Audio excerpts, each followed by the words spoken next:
The scariest thing that has ever happened to me was being diagnosed with complex endometrial hyperplasia with Atypia at the age of 25.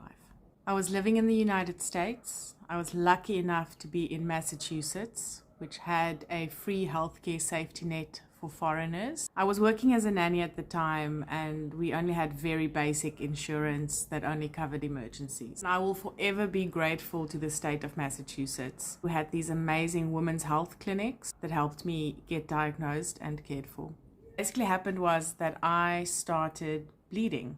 I thought it was just a normal period, and usually after I move countries, which I've done a few times, my period is completely out of whack. But this was different.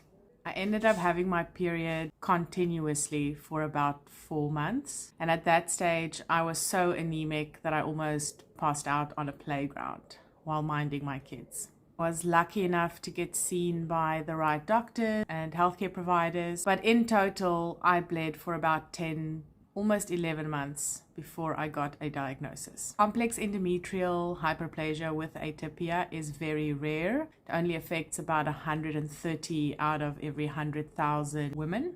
And it is even more rare to see it in a young person at the age of 25. Typically, women after menopause will go through this. Within endometrial hyperplasia, you have 4 stages, of which complex endometrial hyperplasia with Atypia is the 4th and most severe stage, and the next step after that is full-blown endometrial cancer. 25 to 50% of women with my diagnosis will go on to develop full-blown endometrial cancer. Doctors take this very seriously, so please keep in mind, I was alone in America. I was 25 years old, and someone told me that I have pre-cancer of my uterus. And the next question is, do you want to have children? At the age of 25, I thought I did still want to have kids. It was just too young to really know. But the standard treatment for my diagnosis is a complete hysterectomy, where they also remove both your ovaries. I had an amazing doctor, Dr. Kristen Cotter.